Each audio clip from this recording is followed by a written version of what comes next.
Hi guys! Welcome to Jekotech TV! Smile ka muna dyan! Okay guys, let's go! Hello guys! Welcome back again to my channel. Ito guys, meron tayo susuriin dito. Kalalabas-labas lang ngayong March 8, 2024. Ang pangalan ng application na to ay Fontera Application. Ito ay merong free 25 pesos pag tayo nag-sign up at pwede daw tayong kumita araw-araw ng 1,320 na pwede raw withdrawin everyday. Kaya samahan nyo ako guys, ating tignan, suriin, silipin itong application o platform na to. Pero bago yan, baka naman di ko pa kayo friend sa YouTube.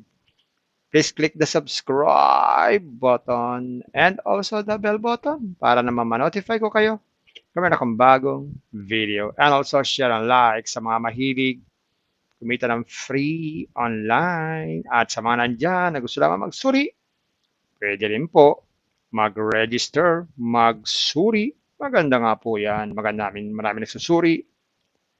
Sari-sari application na lumalabas sa ating internet world. Again, dito commercial, hindi rin to promotion, hindi rin to advertisement para sa Fontera app.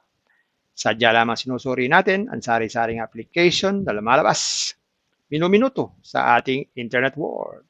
Kaya, let's go no! So ayan guys, ito yung kanilang sign up form. So mag-sign up tayo para masilip natin itong application na to. So simple lang mag-sign up. Maglalagay lang ng mobile number kahit wala na yung zero. Tapos password. Tapos ulitin lang ang password. Ang password po ay at least 6 characters.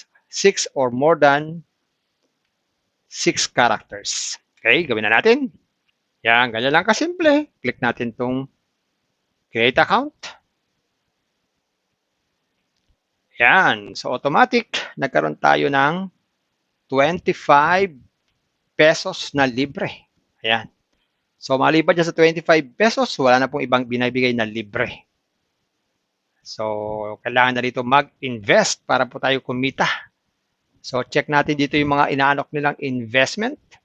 Na tayo sa shop. Yan. Ito yung mga inaalok nilang investment. Yan. Kagaya nitong una, ang halaga daw ay 225.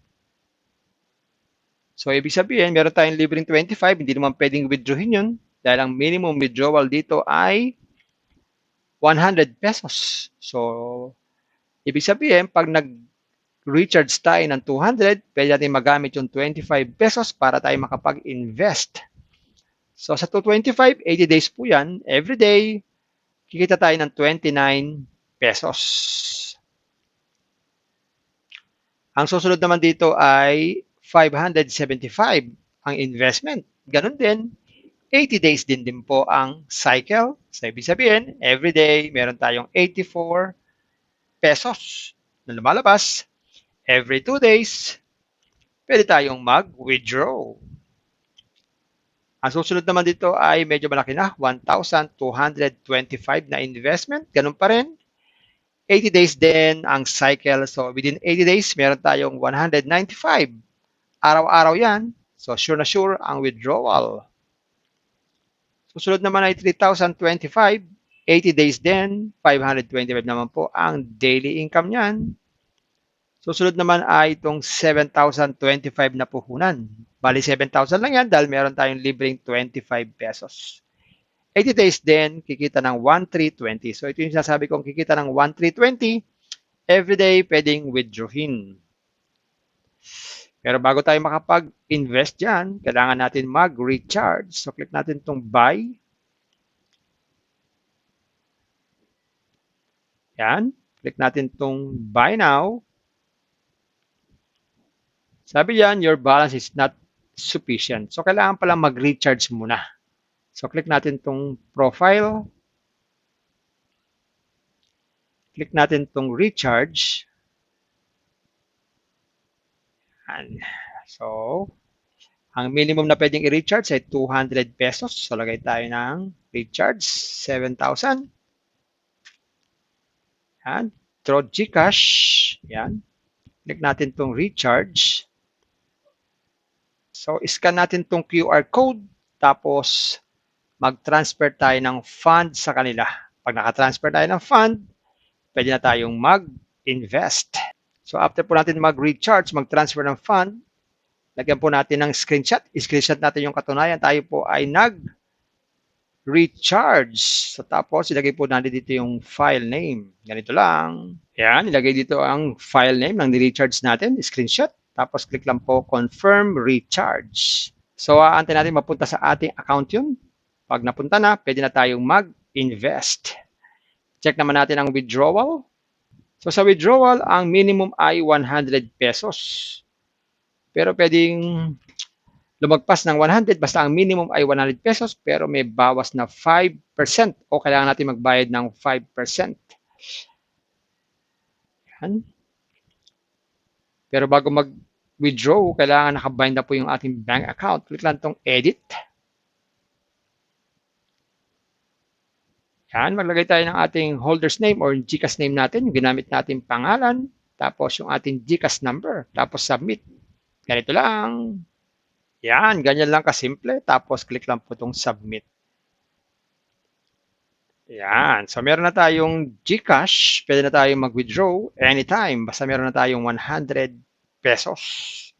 So meron ditong Telegram group. Pwede tayong sumali para tayo po ay makipag-usap sa mga naririto sa application na to. At pwede natin check ating records, ating mga ginawang recharge, withdrawal, nandiyan po yan. At sa order, pwede po natin check ang order natin. At sa order, pwede natin i-check yung ating mga purchase na investment. At FAQ, pwede tayong magbasa-basa para sa mga frequently asked question. At meron din silang customer support in case na meron tayong problem sa ating account. At pwede tayong mag-log out pag ayaw na natin dito sa application na ito. Ayan guys, nakita natin itong Fonterra application. Totoo. Meron siyang libreng free 25 pesos pero hindi naman pwedeng withdrawin dahil ang minimum withdrawal ay 100 pesos. Pwede kang kumita ng 1,320 kaya lang may lamang mag-invest at least 7K. At pwede mong withdrawin araw-araw. Guys, parati ko kayong pinagsasabihan, pinapaalalahanan, nire-remind. Before you invest, think twice. Mag-search, magtanong-tanong bago mag-invest. And invest at your own risk. Invest what you can afford to lose. Yung lamang po sobrang pera natin invest. Huwag yung ating pagkabuhayan, pambiling bigas, pambiling ulam, pan-tuition fee. At lalo-lalo na, huwag na po tayong mangungutang. Kung wala po tayong pang-invest, kung may free, sa free muna tayo. Kung may free, sa free muna tayo. Kaya lang, ang free nito ay 25 pesos lang. Kung gusto mo pa na maraming free, puntahan at pasyalan niyo po aking description box. Nandyan po yung mga super legit na free application. Puntahan niyo po. At sa pampaalala, ganito mga application, minsan tumatagal. Pero minsan, hindi po tumatagal. Kaya maging maingat sa ating pag-invest. Sa pagpapaalala, sabi po sa 1 Timothy chapter 6 verse 10, "For the love of money is the root of all kinds of evils. It is true, this craving, that some have wandered away from the faith and pierced themselves with many pangs." Totoo po ito. Ang pera naman talaga ay kailangan natin. Mahalaga tayan. Pambiling ulam, tuition fee, ulam, sapatos, bigas, kotse, bahay, at iba pa. Ginagamit po yung pera. Pero ang babala dito ay yung pagmamahal sa pera ang masama. Yung minamahal na natin ng pera. Para bang siya'y sumasakop na sa ating buhay. Puro pera na lang ating iniisip. Wala nang iba. Delikado yan dahil maaari tayong makagawa ng sari-saring kasamaan. Dahil po kinaugatan ng paggawa ng kasamaan yung pagmamahal sa pera.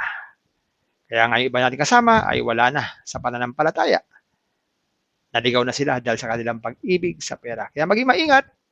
Ito po ay isang paalala mula sa banal na kasulatan. Bye-bye. Ingat tayo sa pag-invest. Bye! Hi guys! Welcome to Jekotech TV! Smile ka muna dyan! Okay guys, let's go! Sa pagpapaalala, sabi po sa 1 Timothy chapter 6 verse 10, "For the love of money is the root of all kinds of evils. It is true, this craving, that some have wandered away from the faith and pierced themselves with many pangs. Totoo po ito. Ang pera naman talaga ay kailangan natin. Mahalaga yan. Pambiling ulam, tuition fee, ulam, sapatos, bigas, kotse, bahay, at iba pa. Ginagamit po yung pera. Pero ang babala dito ay yung pagmamahal sa pera ang masama. Yung minamahal na natin ang pera. Para bang siya'y sumasakop na sa ating buhay. Puro pera na lang ating iniisip. Wala nang iba. Delikado yan dahil maaari tayong makagawa ng sari-saring kasamaan. Dahil yan po ba kinaugatan ng paggawa ng kasamaan yung pagmamahal sa pera. Kaya nga yung iba nating kasama ay wala na sa pananampalataya. Naligaw na sila dahil sa kanilang pag-ibig sa pera. Kaya maging maingat. Ito po ay isang paalala mula sa banal na kasulatan. Bye-bye. Ingat lang sa pag-invest. Bye! Hi guys! Welcome to Jekatech TV! Smile ka muna dyan! Okay guys, let's go!